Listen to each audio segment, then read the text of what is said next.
D'habitude, nous avons un temps particulier pour les enfants, mais aujourd'hui, ce sera un petit peu différent puisque c'est un jour de fête et on veut aussi que les enfants puissent participer. Donc, on compte sur les enfants et on sait qu'ils sont sages. Tu veux bien mettre le message, s'il te plaît ? C'est toujours un moment riche que le moment pour nous du baptême. Déjà pour la personne qui est directement concernée, c'est le moment. Parce que c'est le fruit d'un cheminement, ce qu'on aura l'occasion de découvrir ensemble dans quelques instants. C'est le fruit d'une découverte et d'un engagement qu'on confirme aujourd'hui devant Dieu, aussi devant les hommes, devant la famille et les amis. Alors je comprends bien ce que ressent Élisabeth pour avoir accompagné de nombreuses personnes dans cette démarche. Je l'ai dit, la dernière fois, c'était hier, au mois de juin. Il y avait Ala qui n'est pas là puisque elle rentre à l'hôpital cette semaine. Il y avait Anaïs qui est là et il y avait Stéphane. Je le comprends aussi pour l'avoir moi-même vécu il y a presque 40 ans. Je me revois avec ma maman et quelques amis qui sommes passés par les eaux du baptême. Comme Élisabeth, je suis né dans une famille catholique, mais à la grande différence d'Élisabeth, moi je n'étais pas croyant. Mais on va voir ensemble, et notamment à travers l'expérience d'Élisabeth, que croire en Dieu, ça ne suffit pas. Et que finalement, il y a foi et foi. La foi ne se résume pas à croire en l'existence de Dieu, ni même à quelques pratiques, à quelques rites, c'est beaucoup plus que cela. Personnellement, ado, je n'étais pas convaincu de l'existence de Dieu, mais je me posais des questions sur le sens de la vie et sur l'après, ce qui est après la mort. Et ce qui a changé fondamentalement les choses pour moi, c'est la rencontre avec un voisin qui s'appelle Guy Deveau, qui aurait pu être mon grand-père. Et cet homme vivait sa foi de manière joyeuse. C'était un bon vivant, un homme équilibré évidemment. Et quand on a échangé ensemble, il nous a partagé son expérience. Quelques mois avant, il avait vécu un drame de vie où sa femme était partie, il l'avait laissé, et il avait tout perdu, il avait tombé dans une profonde dépression, et en rencontrant une dame âgée qui avait la foi, et en lui-même s'approchant de Dieu, il avait trouvé le réconfort, la réconciliation, la paix, et on voyait la vie de cet homme qui était transformée. Et donc cet homme m'a invité à venir dans des réunions comme ici, et c'est comme ça que j'ai découvert que la foi pouvait être quelque chose de très pratique, qui nous interpelle, qui nous touche, et que moi-même j'ai fait mon cheminement avec Dieu.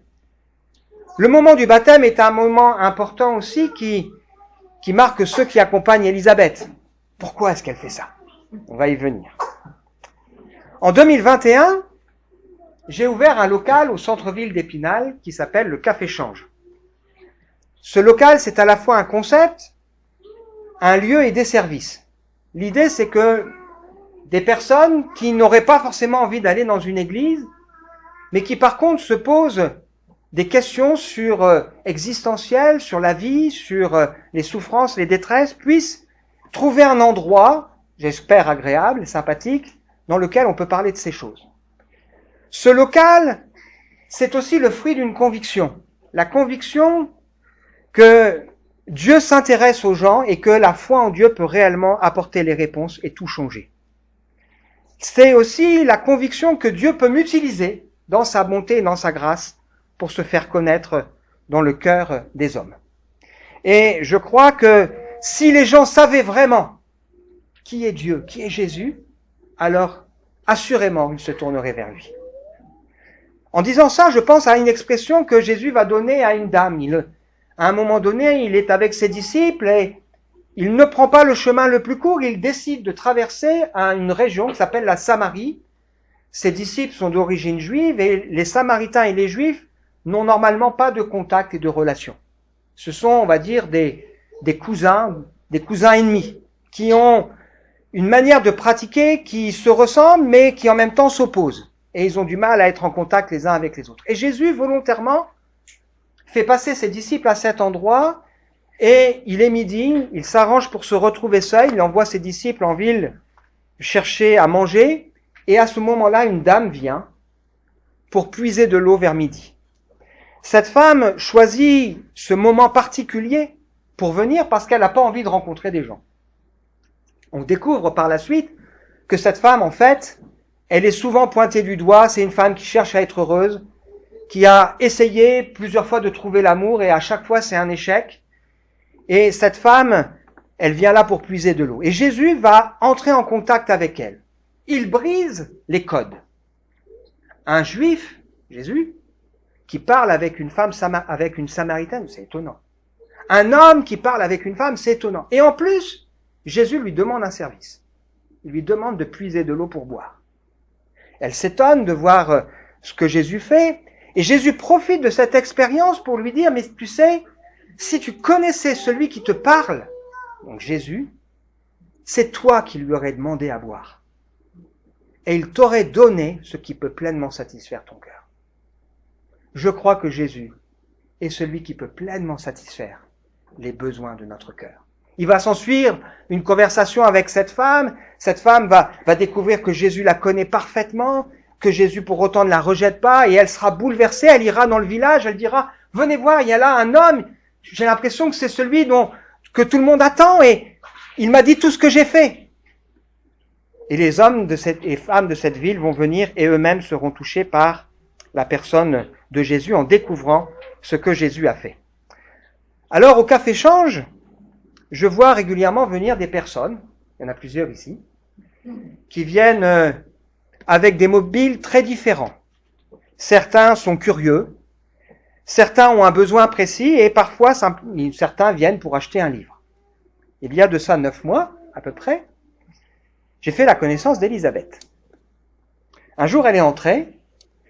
De mémoire, on a eu un échange, j'allais dire assez court. Elle m'a dit qu'elle avait une Bible et qu'elle voulait comprendre comment on lit la Bible. Je savais à ce moment-là que derrière cette démarche, apparemment une simple curiosité ou le désir de comprendre comment on peut lire la Bible, se cache en réalité des choses importantes. Probablement que cette femme cherche à comprendre et à connaître qui est Dieu. Je découvre aussi à travers ça que, probablement à travers ça, c'est Dieu qui cherche en fait Élisabeth, pour la toucher, pour se révéler à elle. On n'en vient pas à lire la Bible sans raison. Je sais aussi qu'Élisabeth a probablement fait un gros effort en franchissant cette porte. C'est pas toujours facile d'oser franchir la porte. Je pense à Pascal qui est là. Et il m'a dit, je suis venu une fois devant l'église et j'osais pas entrer. C'est pas toujours facile. Toi pareil. Et donc je crois que derrière cette démarche, il y a ce que j'appelle un rendez-vous divin.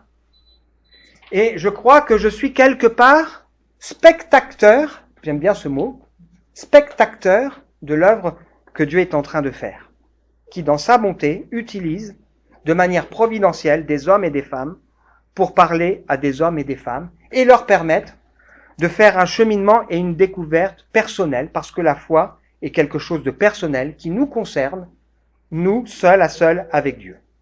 Alors je me souviens que j'ai proposé à Élisabeth, est-ce que vous voulez, à l'époque on se vous voyait, est-ce que vous voulez on regarde la Bible ensemble, et sinon il y a un groupe découverte le mercredi. Et Élisabeth a dit, je veux bien venir au groupe là du mercredi où on étudie ensemble la Bible. Elle a cheminé pendant un moment, et maintenant elle a grand plaisir, elle le dira tout à l'heure, à venir le mercredi, puis à un moment donné, elle a décidé de venir aussi le dimanche. C'est son choix. On a vu Élisabeth changer. Je me souviens de plusieurs expériences qu'elle a pu donner. Un jour, elle nous raconte que elle avait parfois peur de prendre la voiture pour aller à Nancy. Et que maintenant, qu'est-ce qu'elle fait? Elle demande au Seigneur de l'aider, de lui donner la force.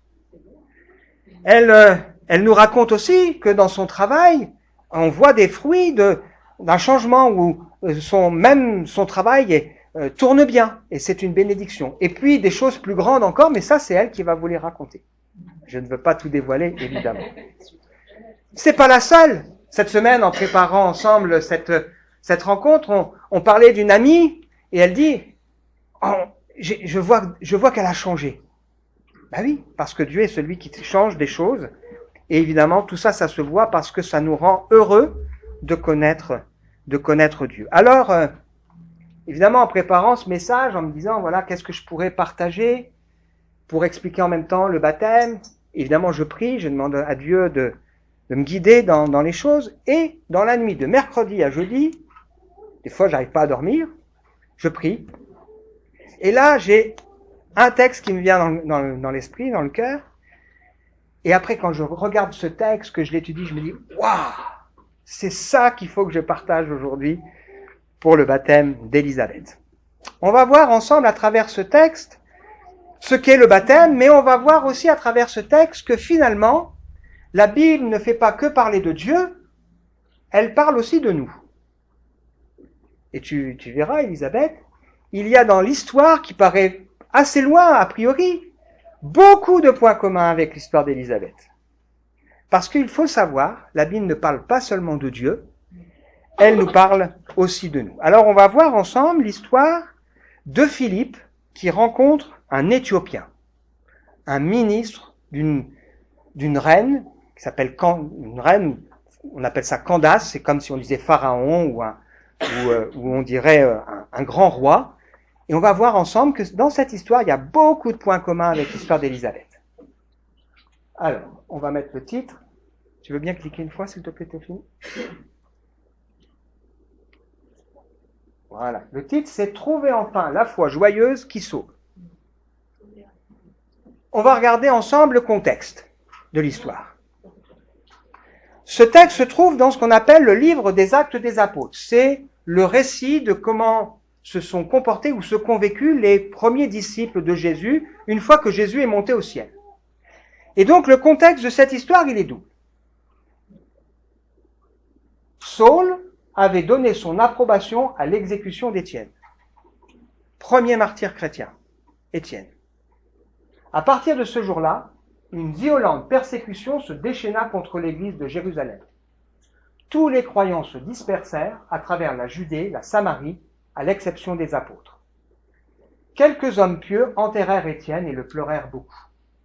Quant à Saul, il cherchait à détruire l'église, allant de maison en maison pour en arracher les croyants, hommes et femmes, et les jeter en prison.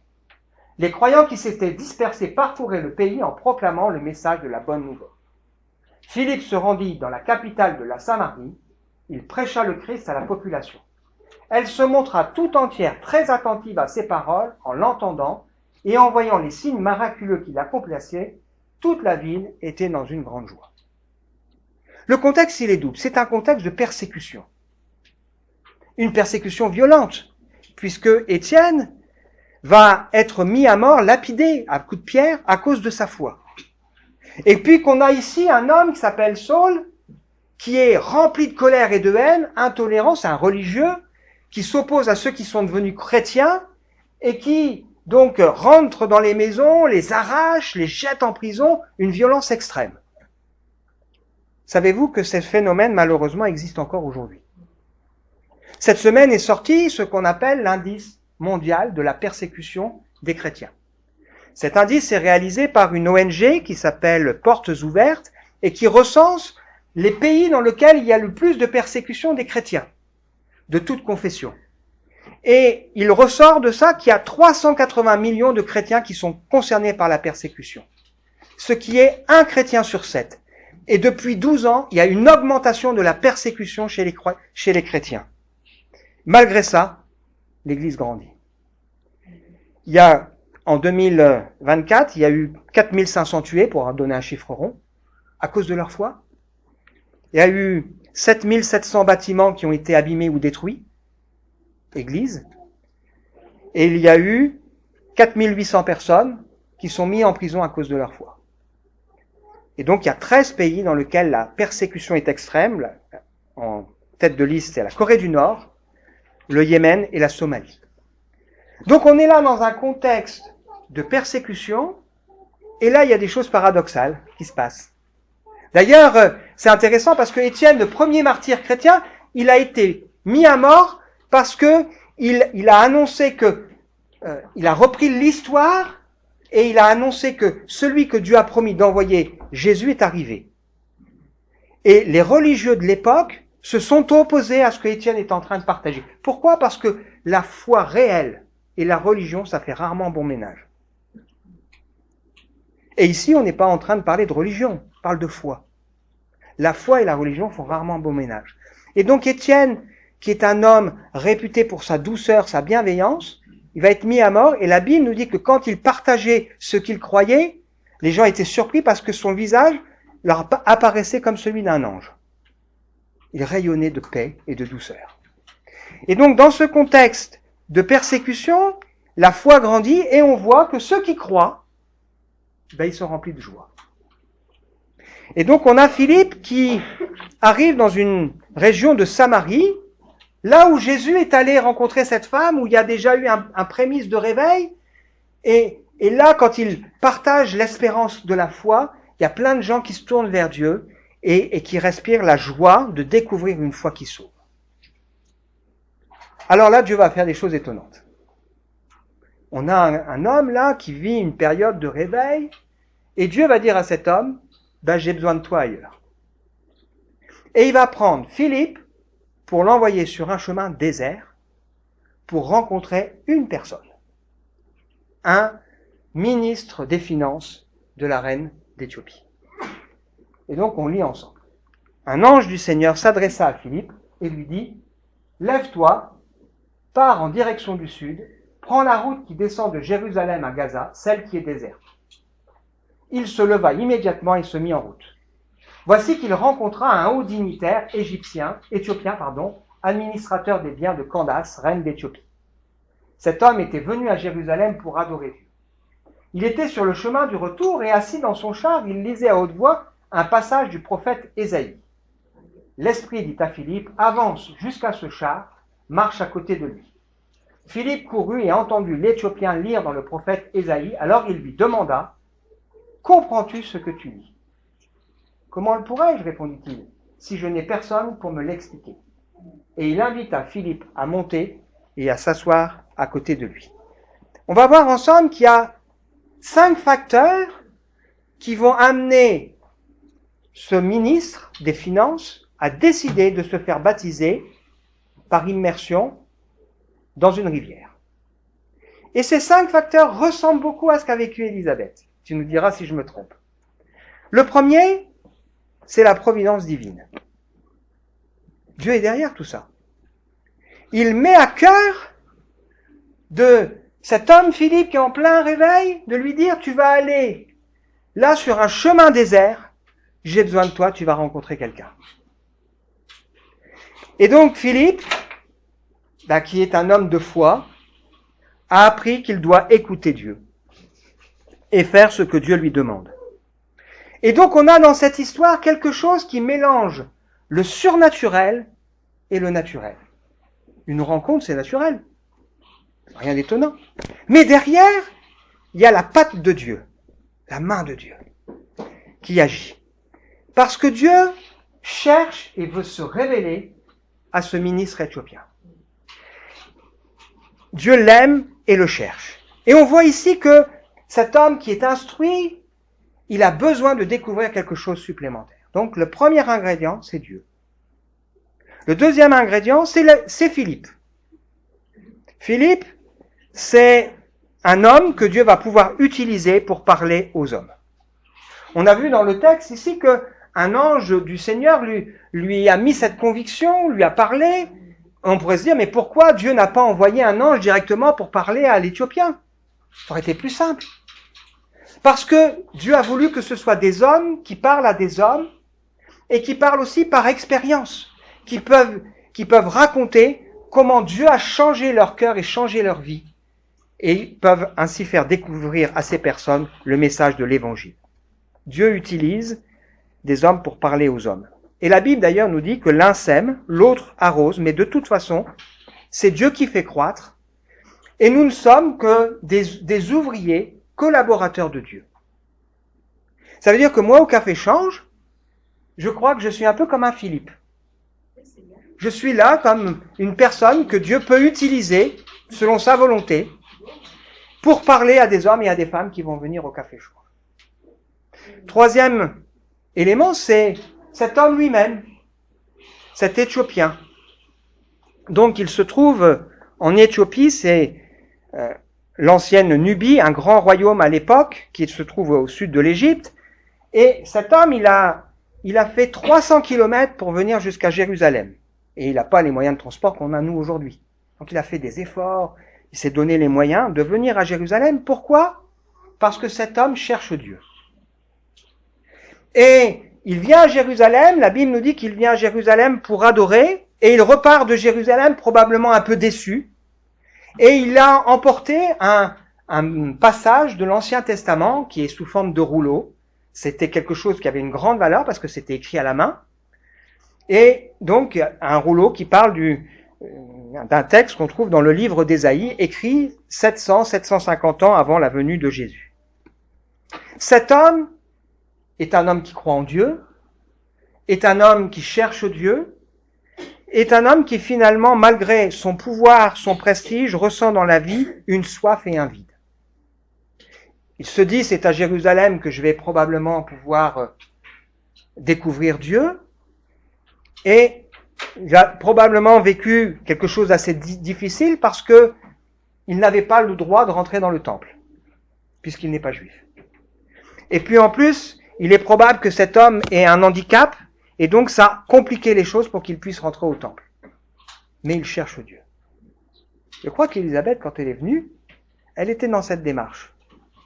Elle cherchait, elle croyait, elle savait pas comment s'y prendre. Et elle ressentait au fond d'elle un besoin, une envie de comprendre et de savoir. Et donc elle a fait comme cet homme, elle s'est procuré une Bible, elle va nous le raconter. Mais la question importante, c'est comment comprendre ce qui est écrit dans ce livre ? Je ne pourrais pas le comprendre s'il n'y a pas quelqu'un qui me l'explique. Et donc le quatrième ingrédient, c'est la Bible. La Bible, c'est le livre qui nous permet de savoir ce qu'il est nécessaire de croire. Et donc cet homme est en train de lire un texte qu'on trouve dans le livre d'Ésaïe. On lit ensemble. Il était en train de lire ce passage de l'Écriture. Comme un mouton que l'on conduit à l'abattoir, comme un agneau muet devant ceux qui le tondent, il n'a pas dit un mot. Il a été humilié, il n'a pas obtenu justice. Qui racontera sa descendance ? Car sa vie sur la terre a été supprimée. L'Éthiopien demanda à Philippe, « Explique-moi s'il te plaît, de qui est-il question ? Est-ce de lui-même que le prophète parle ou de quelqu'un d'autre ?» Philippe prit la parole et partant de ce texte, il lui annonça la bonne nouvelle de Jésus. On n'a ici qu'un seul extrait, mais nous on a tout le texte. Il est question d'un passage majeur qu'on a dans l'Ancien Testament, 750 ans avant la venue de Jésus, qui nous décrit avec une précision incroyable la personne de Jésus. Et ce texte pose cette question, qui a cru au message ? À qui a été révélée la puissance de Dieu ? Le messager de Dieu a grandi comme une jeune pousse, une racine qui sort d'une terre aride, qui n'avait ni beauté ni prestance pour retenir l'attention, rien dans son aspect pour nous attirer. C'est ce qu'était Jésus.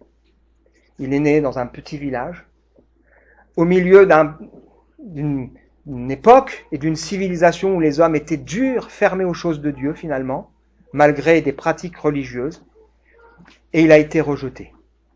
Il était méprisé, abandonné des hommes, un homme de douleur, le souffre-douleur, habitué à la souffrance. Il était semblable à ceux devant lesquels on détourne les yeux. Il était méprisé, nous n'avons fait de lui aucun cas, nous l'avons considéré sans valeur. Quand Jésus est mort sur la croix, malgré le fait qu'il avait fait du bien à droite et à gauche, il était seul sur la croix. La suite de ce texte d'Ésaïe nous dit « Pourtant, c'est de nos maladies qu'il s'est chargé. Ce sont nos souffrances qu'il a prises sur lui, alors que nous pensions que Dieu l'avait puni, frappé et humilié. Mais c'est pour nos péchés qu'il a été percé. C'est pour nos fautes qu'il a été brisé.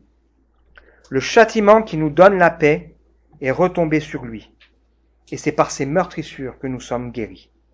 Nous étions tous errants pareils à des brebis, chacun de nous allait par son chemin, et l'Éternel a fait retomber sur lui les fautes de nous tous.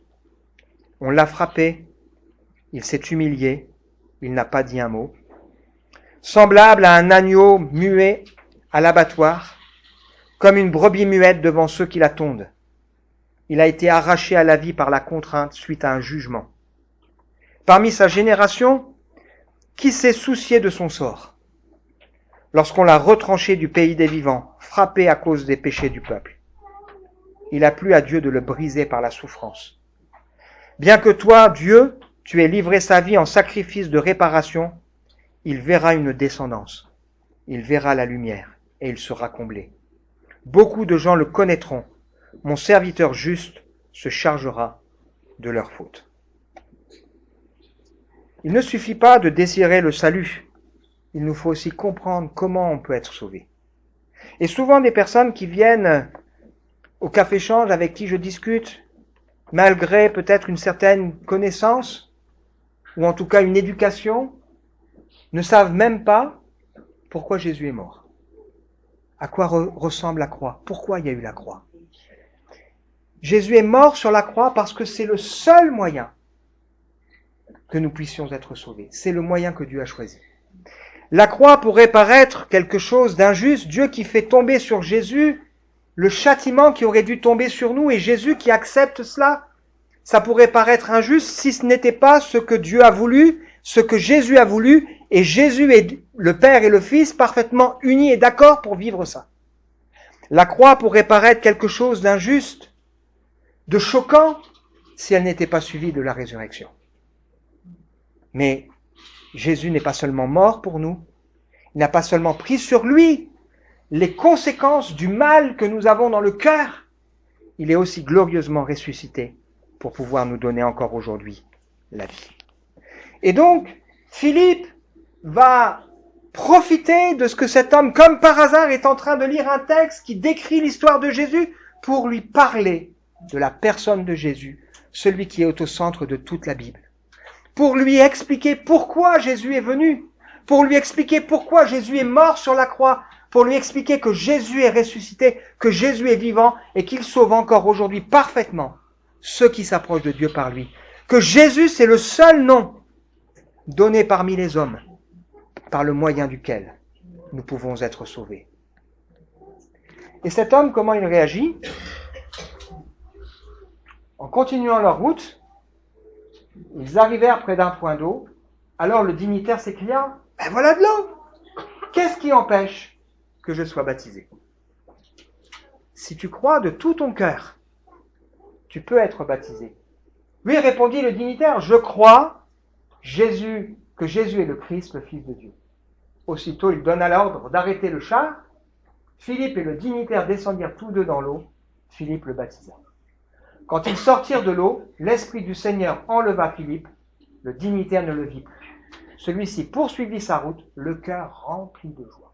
Philippe se retrouva à Asdod, d'où il se rendit à Césarée en annonçant la bonne nouvelle dans toutes les localités qu'il traversait.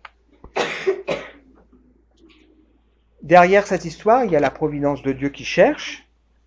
Il y a un homme qui est un instrument, Philippe, qui accepte d'être là où Dieu veut qu'il soit. Il y a un homme qui cherche, mais qui ne comprend pas. Et puis il y a la Bible qui est ouverte et qu'on explique. Et puis il y a une présentation correcte du message de l'Évangile. Dieu qui nous aime, qui a donné son Fils pour nous, qui est venu dans notre humanité pour nous montrer qu'il nous comprend et qui peut nous assurer du pardon et du salut. Et puis derrière, il y a un homme qui est touché et qui se dit comprendre dans son cœur que ce qu'on est en train de lui partager, c'est la vérité. Cet homme qui est touché et qui comprend dans son cœur que c'est la vérité, répond par la foi. Et il dit, moi je crois ça, et il demande à pouvoir s'engager. Et nous, on a là le chemin qui nous amène à comprendre ce qu'est le baptême. Le baptême, c'est quelqu'un qui, au contact du message de l'Évangile, le message de la Bible, comprend l'amour de Dieu pour lui, Dieu qui le cherche, comprend que Jésus est venu, qu'il a donné sa vie, et cet homme ou cette femme répondent par la foi à cet appel, à ce cri, à ce message, disent oui, je comprends ce message, je me sens concerné, je me sens touché. Et cet homme, cette femme décide de manifester cette foi de manière publique. Et donc cet homme dit tout de suite, mais il y a là de l'eau. J'ai compris que la foi se manifeste par un engagement, par une décision publique dans l'eau, puisque c'est ce que Jésus lui-même a vécu lorsqu'il avait 30 ans. Et il dit donc, qu'est-ce qui m'empêcherait maintenant de pouvoir passer par le baptême? Le mot baptême vient d'un mot grec qui veut dire justement plonger, immerger. Ça veut dire que le baptême, à l'origine, se pratique par immersion, parce qu'il y a un symbole. Le symbole du renoncement à une vie sans Dieu pour une vie avec Dieu. La Bible nous résume le plan pour être sauvé, c'est de croire dans son cœur que Dieu a donné Jésus, qui est mort et ressuscité. C'est de confesser de sa bouche, Jésus est maintenant le Seigneur de ma vie, mon Sauveur, mon Seigneur. Ce que cet homme fait, je crois.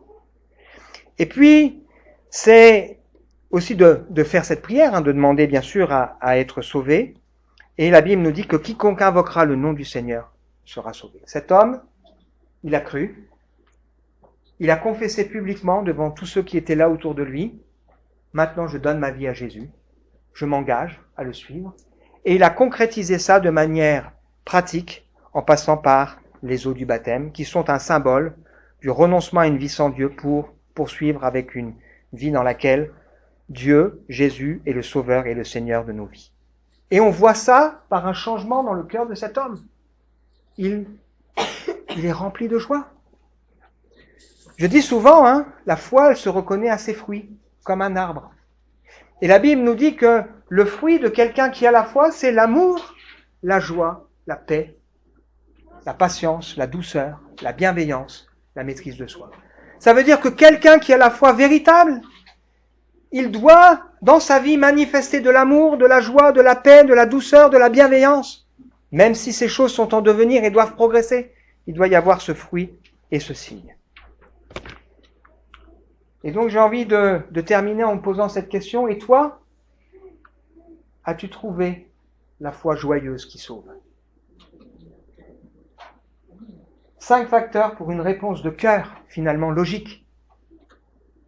L'initiative de Dieu qui nous cherche. Moi, je crois que personne n'est ici par hasard. Peut-être on se dit, c'est moi qui ai décidé de venir. Ouais. Mais Dieu met en nous, crée en nous des circonstances. Il met en nous des aspirations, des besoins, des questions, des troubles, pour qu'à un moment donné, ça nous ouvre le cœur pour découvrir autre chose. Un serviteur, une servante, quelqu'un qui va être à son écoute et qui va partager ce que lui-même a vécu et compris. Une personne qui cherche la vérité, comme c'était le cas pour Élisabeth. La Bible, qui constitue le livre de la révélation du projet de Dieu en Jésus-Christ, et puis une présentation de l'Évangile comme une invitation à laquelle il nous faut répondre. Qu'avons-nous envie de répondre à l'invitation de Dieu, de nous sauver, de nous pardonner? Je dis souvent, avec un peu d'ironie, personne ne sera sauvé de force. Le salut, c'est une décision qu'on doit prendre. C'est à un moment donné de dire oui, je voudrais être sauvé. C'est une assurance qu'on doit avoir dans le cœur. Oui, je peux avoir cette assurance parce que j'accepte le Sauveur. Et je reconnais que sans lui, je suis perdu. Et puis c'est une décision que l'on prend et que l'on confesse. C'est ce que va faire aussi Élisabeth dans quelques instants. On veut prier, demander au Seigneur de conduire la suite de cette célébration et puis de nous faire réfléchir les uns et les autres. Seigneur, je veux te remercier pour ce texte que nous avons lu, qui nous montre que tu es celui qui nous aime et qui nous cherche. Et que tu es capable de permettre dans la vie des hommes et des femmes des rendez-vous divins, des croisements, de rencontres, qui à un moment donné font une différence pour celles et ceux qui veulent bien se laisser conduire et diriger. Tu nous montres aussi que quand l'homme a l'amour de la vérité et qu'il te cherche, tu es celui qui veut se révéler dans son cœur et dans sa vie. Et puis tu nous rappelles aussi à travers ce passage, Seigneur, que tu attends une réponse du cœur avec une personne qui dit oui, moi je veux aussi de Jésus-Christ dans ma vie et dans mon cœur. Seigneur, je te prie pour que tu donnes ta grâce et ta force à Élisabeth. Je prie aussi pour que tu bénisses chacun d'entre nous ce matin Amen. Je vais inviter Elisabeth, si tu veux bien t'avancer pour nous expliquer en quelques mots ta démarche. Est-ce que tu es obligée, Elisabeth, de te faire baptiser? Est-ce que c'est moi qui t'ai obligé? Ah bah non, pas du tout. Ouf, tu me rassures. Non, non. Il y a du monde quand même. Hein. Bah, déjà, bonjour à tous. Donc, moi, c'est Elisabeth. J'ai 47 ans. Je suis maman de 3 enfants. Je suis née donc dans une famille catholique. J'ai été baptisée bébé, sachant que ma maman était catholique et mon papa est orthodoxe. Mais on a suivi voilà, le côté catholique parce qu'on est en France et voilà. J'ai toujours cru en Dieu depuis toute petite. Pour moi, il a toujours existé. J'avais demandé à ma maman, lorsque j'avais, je sais pas, 7 ans, 8 ans, de m'acheter en fait un petit livre pour enfants, donc avec des prières. Chose que maman a fait, elle m'avait acheté donc ce livre. Et j'aimais le soir, voilà, me mettre à genoux au pied de mon lit et prier. Voilà, prier. Ça m'a aidée. Et même si j'étais croyante, en fait, je connaissais pas Dieu. Enfin, voilà, je savais pas qui il était. Et après, j'ai vécu une adolescence et une jeunesse classique. Adulte, j'ai rencontré donc Milan, qui est d'origine orthodoxe aussi, parce qu'on est du pays de la Serbie, du côté de mon papa. Donc voilà, je l'ai connu là-bas. On a décidé de se marier et de là, on m'a expliqué, écoute, voilà, il va falloir se marier à l'église, mais pour se marier, ce serait bien que maintenant tu te baptises orthodoxe. Donc, chose que j'ai faite par conviction et par amour pour mon mari, je me suis rebaptisée orthodoxe, voilà. Et malheureusement, mon mariage n'a pas tenu. J'ai eu 3 enfants, voilà. Que dire d'autre? Au final, j'étais pas heureuse, mais enfin, j'étais heureuse de mes enfants, voilà, mais j'étais pas. Il y avait quelque chose qui me manquait. Et ensuite, voilà, mes expériences que j'ai eues dans la foi, ça a été pour moi la première fois lorsque j'étais enceinte de ma dernière fille Emina. Voilà, j'étais malheureuse et j'ai prié le Seigneur pour qu'il me donne. Enfin, j'ai eu 2 demandes que je lui ai faites, dont une, c'était voilà, que ce soit une fille. Je voulais surtout pas un garçon. Voilà, c'était comme ça. Et j'ai prié très fort et longtemps et voilà, le Dieu m'a entendu et m'a donné une fille. Et ça, voilà, j'en suis convaincue que c'est lui qui a accompli ce que j'avais demandé. Ensuite, ma deuxième expérience, c'est en 2010, j'ai eu un cancer du sang, donc un lymphome de Hodgkin. Pour moi, ça a été très compliqué et mon seul refuge a été de prier le Seigneur qui m'aide, qui me sauve.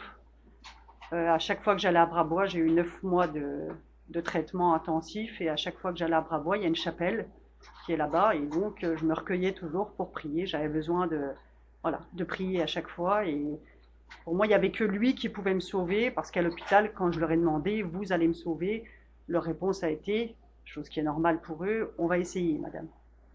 Donc pour moi, voilà, à part le Seigneur qui pouvait m'aider, c'est tout ce qui était possible pour moi. Et il a exaucé parce que je suis là aujourd'hui. Et ma dernière expérience que j'ai eue dans la foi, ça a été il y a un peu plus d'1 an. Voilà, j'étais malheureuse, j'avais une tendance un peu addictive, on va dire, à l'alcool, aux médicaments, donc j'étais pas bien dans ma peau. Je cherchais à m'en sortir, j'ai essayé d'aller dans des églises, de prier, de demander de l'aide. J'ai été chez les médecins, ça fonctionnait pas. J'ai été dans plusieurs endroits, rien n'y faisait. J'arrivais pas à sortir de cet engrenage. Et un soir, dans ma chambre, j'ai crié à Dieu, aide-moi parce que j'en peux plus. J'en peux plus, je suis au bout là, je suis au bout du rouleau. Et là, il y a eu comme, je sais pas, une apparition. Enfin voilà, je peux pas l'expliquer tellement c'était fort dans ma chambre. Il y a quelque chose qui s'est passé et ça m'a complètement prise. Et de là, il y a eu le lendemain un changement radical. Je n'ai pas compris. Je n'ai plus jamais touché ni à un médicament, ni à de l'alcool, ni aucune rien. Et ça sans difficulté. sans aucune difficulté. Et pour moi, c'est inexplicable. Voilà. À part le Seigneur qui a pu, voilà. Et j'ai la foi, enfin, j'ai une telle foi, je me dis, il y a que lui qui a pu faire ça. Il y a personne d'autre. Personne n'aurait pu me sauver comme lui l'a fait. Voilà. Et ensuite, suite à ça, je me suis dit, Elisabeth, voilà, maintenant, tu l'as rencontré, mais qu'est-ce que je fais moi avec ça? Enfin voilà, j'ai demandé à des amis, je cherchais en fait à trouver une Bible. Et j'ai des amis âgés que je connais, et je leur ai demandé, vous ne sauriez pas où c'est que je pourrais trouver une Bible, et de là, ils m'ont appelé le lendemain, viens chercher ta Bible, on en a une pour toi. Donc j'y suis allée, toute contente, je suis repartie avec ma Bible que je serrais fort dans mes bras, et la seule chose, c'est que quand je me suis mis à regarder, je me suis dit, oh mon Dieu, par où je commence? Je comprenais, enfin voilà, j'ai vu qu'il y avait un premier testament, un deuxième que je ne connaissais pas du tout au départ. Voilà, je ne savais même pas qu'il y avait un premier, un deuxième testament dans la Bible. Donc voilà, j'ai commencé à chercher, enfin voilà, j'essayais de lire des paragraphes, des choses, des psaumes, mais je comprenais pas grand-chose. Et puis, comme je travaille au centre-ville, je passais tous les jours devant le Café Change. Et là, j'avais vu plusieurs fois des livres qui m'ont interpellée, en fait, voilà, qui m'appelaient, mais j'osais pas entrer parce que je savais pas ce que c'était. Donc j'avais un peu peur, je me suis dit, est-ce que c'est une secte? Qu'est-ce que c'est donc? Et puis je me suis dit, allez, vas-y Elisabeth, pousse la porte, tu verras bien, si ça va pas, tu retournes pas, et puis c'est tout. Donc j'y suis allée, et j'ai rencontré Raphaël, voilà, merci. Et de là, voilà, je me suis présentée et je lui dis, voilà, j'aimerais, je sais pas si vous pouvez m'aider, voilà, j'ai une Bible, mais je sais pas comment m'y prendre, en fait, pour la lire. Et donc, Raphaël m'a proposé de venir les mercredis soirs, chose que j'ai faite, et j'en suis jamais ressortie. Si, le mercredi soir, quand même, oui, pour ça. Et donc, pour moi, voilà, à chaque fois chaque mercredi soir, pour moi, j'ai soif de comprendre. Il est là pour nous expliquer. Il y a des fois des choses que j'avais du mal, en fait, même quand on lisait, à comprendre. J'avais besoin de relire plusieurs fois. Et je trouve qu'on a vraiment des explications, voilà, et voilà un peu tout ça. Et puis il y a quand même quelque chose aussi que il y a deux phrases que j'ai retenues depuis, qui m'ont touchée. C'est voilà, pour moi en fait, Jésus il m'a offert une nouvelle vie. Je suis une nouvelle personne. La vie d'avant elle est finie, voilà, et c'est une nouvelle vie qui a démarré. Et pour moi c'est aussi heureux ceux qui ont le cœur pur, car ils verront Dieu. Voilà. Merci Elisabeth. On va chanter encore un chant ou deux parce qu'il faut qu'on remplisse le baptistère. Remplir.